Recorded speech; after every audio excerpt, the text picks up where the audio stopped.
الفيتالوج يا شباب بدأ معانا من الرسمة اللي هي في النص هنا دي رسمة A ودي رسمة B.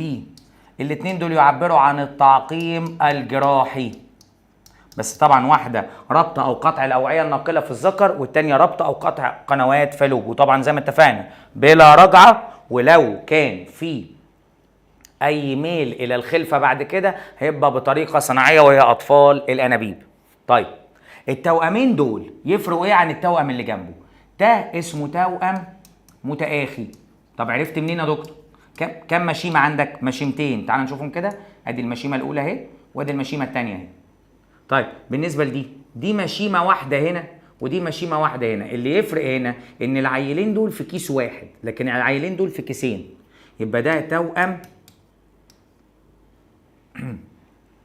متماثل. ليه؟ لأنه مشيمة واحدة بس. يبقى أنت لو عايز تميز الأجناس النوع التوأم عن بعضه بتبص على المشايم.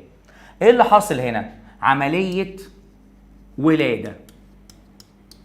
الجنين كان موجود نزل. قول لي تتبع الأحداث. أول حاجة تفكك المشيمة، بعد كده مليتهم لك من شوية نقص البروجسترون، بعد كده زيادة الأكسيتوسين وزيادة الريلاكسين. أهم حاجة تبقى فاهم إن زيادة الأكسيتوسين هي اللي في الآخر خالص وتبقى زي ما قلت لك زيادة حادة. طيب هنا منظر جسم أصفر لم يضمر، يا ريت تركز. يبقى ده معناه حدوث حمل، وكده لسه الست فيه الشهر الأول والتاني والتالت. تمام؟ سين وصاد. سين دي مشيمة، صاد دي غدد ثديية.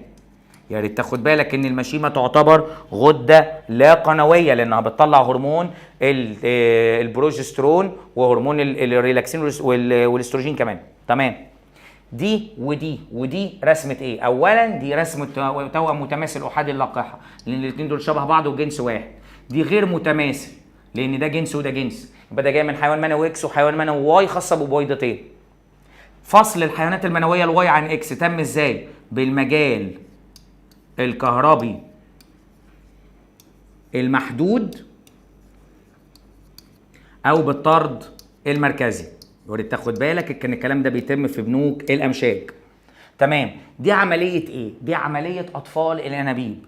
رقم واحد ده المبيض اتسحب منه بيضية سنوية. على الحيوانات المنوية حصل اخصاب خارجي لتكوين ايه في رقم 3؟ تكوين البلاستيوسايت او التوتية. بعد كده عملية الزرع مرة اخرى في الرحم. تمام. اللي بعد كده منظر للمشيمة وللحبل السري. ركز. ده السلي اللي عامل لنا هنا المشيمة، طالع منه مين؟ الحبل السري. رايح لمين؟ ده رايح للجنين زي ما اتفقنا. هندي الحاجة الحلوة للجنين وناخد منه الحاجة الوحشة. تمام؟ ركز. 9 أوعية دموية للأم، 8 مشيمة. دي أهم بيانين. 1 هتلاقيه واصل لهنا للرهل، 2 سائل رهلي أو سوري ده للجنين، 3 سائل رهلي، 4 ده واصل هنا هتلاقيه واصل لغاية السلية، 5 حبل سري، 6 هتلاقيه واصل لغاية هنا اللي خملات، و7 كمان جوه الخملات بتاعة المشيمة. دي عملية ايه؟ دي عملية استنساخ بتاعة النعجة دول اللي قلت لك عليها. ركز.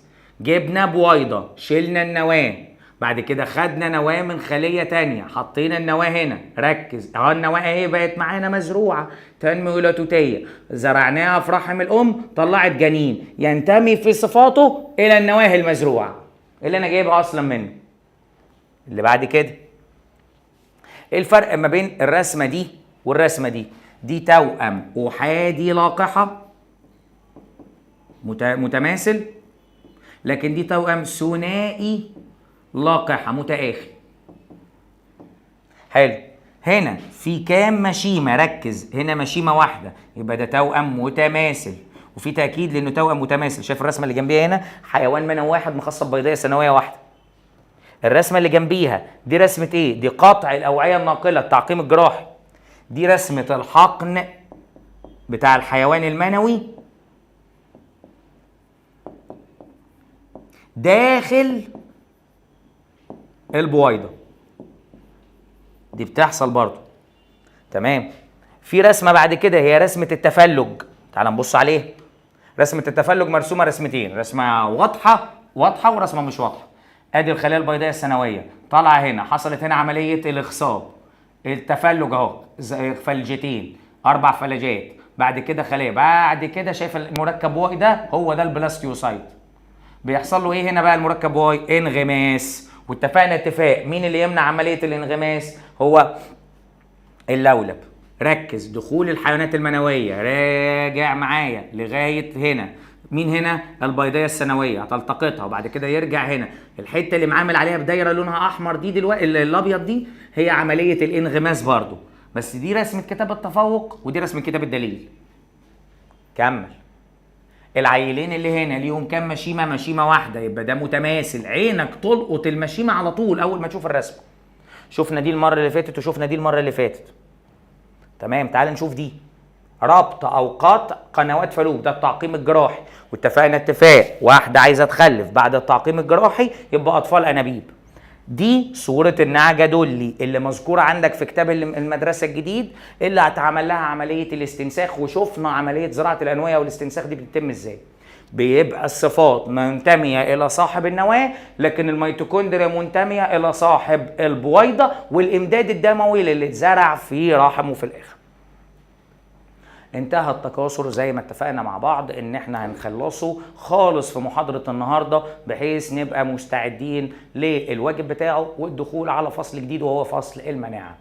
نتقابل على خير ان شاء الله في الحصص والحلول اللي جاية. يا رب دايما متفوقين ورافعين راسنا دايما. باي باي، سلام.